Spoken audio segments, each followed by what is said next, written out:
Con esta reforma, los Estados miembros van a contar con una base de datos renovada, ampliada y actualizada que permitirá analizar y comparar tanto las huellas dactilares como las imágenes faciales, documentos de viaje y toda la información necesaria para identificar a aquel que se encuentre en la Unión Europea fuera de la ley, para adoptar las medidas que sean oportunas, en su caso la expulsión o en su caso la tramitación de los procedimientos a los que tenga derecho. Se incluirá a los inmigrantes que se encuentren en situación de ilegalidad en un Estado miembro que hayan realizado un cruce ilegal, en este caso para facilitar la documentación para el proceso de expulsión. Hablar de mi país, que es España.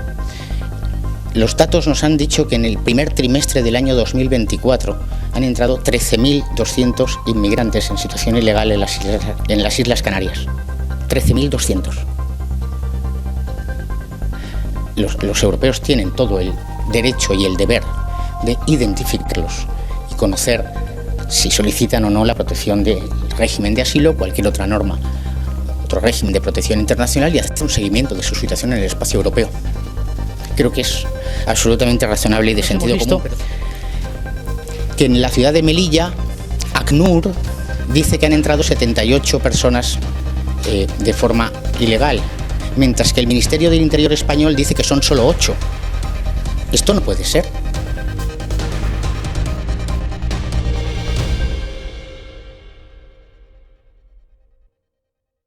Spanish.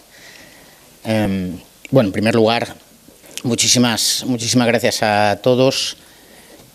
Como una valoración general del paquete, yo me limitaré a señalar que es un paso primero para recuperar el espacio europeo como un espacio de libertad, seguridad y justicia, pero es absolutamente insuficiente. En cuanto a Eurodac, con esta reforma los Estados miembros van a contar con una base de datos renovada, ampliada y actualizada que permitirá analizar y comparar tanto las huellas dactilares como las imágenes faciales, documentos de viaje y toda la información necesaria para identificar a aquel que se encuentre en la Unión Europea fuera de la ley, para adoptar las medidas que sean oportunas, en su caso la expulsión o en su caso la tramitación de los procedimientos a los que tenga derecho. Uno de los cambios principales con respecto a la base de datos actual de Eurodac, que ya existe, es la arquitectura, la organización de la propia base de datos, que ahora mismo está sustentada sobre peticiones de asilo, y ahora será un expediente individualizado para cada uno de las personas, de los inmigrantes que hayan de ser incluidos en Eurodac, para evitar algo que todos conocemos y que a lo largo de estos 8 años de negociación de Eurodac, todas las autoridades policiales nos han puesto de manifiesto, y es la existencia de una práctica abusiva en la tramitación de los expedientes para permisos de residencia o, en su caso, los asilos.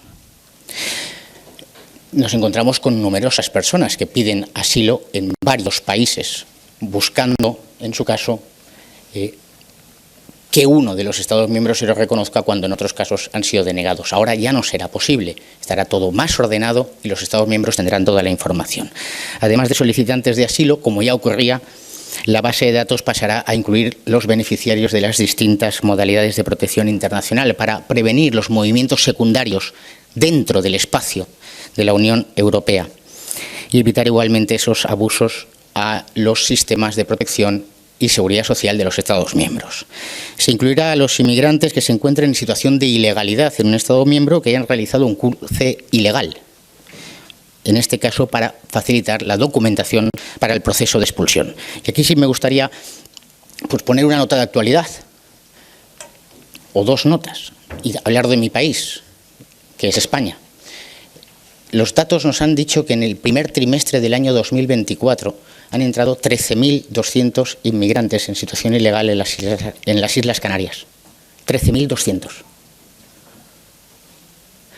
Los europeos tienen todo el derecho y el deber de identificarlos y conocer si solicitan o no la protección del régimen de asilo o cualquier otra norma, otro régimen de protección internacional, y hacer un seguimiento de su situación en el espacio europeo.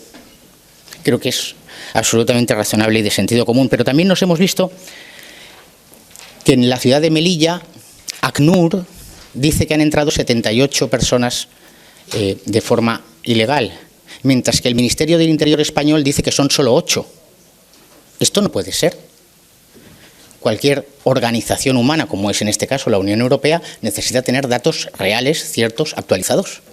No podemos depender de los caprichos de un gobierno nacional o la opinión de una organización internacional ajena a la Unión Europea. Al incluir nuevas categorías de datos como las mencionadas imágenes faciales o los documentos de viaje, se facilitará trabajo a las autoridades para identificar a aquellos que portan documentos falsos o aquellas personas que intentan frustrar su identificación cuando las autoridades competentes así lo requieran. Y finalmente, la novedad quizá más importante es la inclusión de las alertas de seguridad, donde la negociación ha sido más compleja, y aquí voy a aprovechar para dar esa nota de cortesía, de agradecer el trabajo de los ponentes en la sombra, por supuesto de la Comisión y del Consejo, porque hemos conseguido incluir esas alertas de seguridad que permitirán a las autoridades de los Estados miembros prevenir cualquier potencial riesgo para la seguridad interior. Y por último, que sé que ha sido y es objeto de comentarios en los medios de comunicación, la bajada de edad para la toma de datos de 14 a 6 años, que permitirá tener una imagen más completa de las llegadas y, muy especialmente, facilitar el reencuentro de los menores con sus padres, que es el principal objetivo que la Unión Europea debe tener: garantizar la unidad de las familias y que los menores sean llevados con sus padres, estén o no dentro del espacio de la Unión Europea. Muchísimas gracias. Sí, yo quería contestar a dos de las cuestiones formuladas en respecto al acuerdo entre Italia y Albania. Yo creo que es un acuerdo normal entre dos estados soberanos dentro de las competencias del Estado italiano y dentro de las competencias del Estado albano, y que se sujeta con carácter general a la legislación internacional. En segundo lugar, respecto de si esto está ya labrado en piedra para la historia. Espero que no. Espero que no. Hay una pata fundamental del Pacto de Asilo e Inmigración de la que no se ha hablado durante esta legislatura y que es esencial, y es lo que le falta, que es qué hacemos con los que no tienen que estar en la Unión Europea. ¿Qué hacemos con los cientos de miles de personas que no tienen derecho a asilo ni a ningún otro régimen de protección internacional? Dentro de este Pacto de Asilo e Inmigración ustedes podrán echar en falta la cuestión relativa a los retornos, las expulsiones, las devoluciones, la deportación. Utilicen ustedes el término que consideren oportuno. No hay ni una sola mención. Y yo creo que esto es lo que le falta. Coincido con mi compañero, que vamos a ver la aplicación, y ahí nos daremos cuenta de que esa pata falta, y por tanto la nueva legislatura del Parlamento Europeo está llamada a resolver esta cuestión. Solo les voy a poner otro ejemplo que conozco y ustedes pueden verificar. La mayor parte de los inmigrantes que entran ilegalmente en territorio europeo por España son procedentes de Marruecos. Marruecos es un país seguro. Marruecos es un país que recibe 4.000 millones de la Unión Europea. Marruecos es un país al que le estamos financiando sus planes de regadíos, con los cuales tenemos acuerdos comerciales.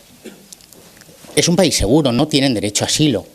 Y por tanto tenemos que buscar el mecanismo, porque Marruecos no acepta a ni una sola de las devoluciones que se ordenan por las autoridades europeas, ni las españolas ni las francesas.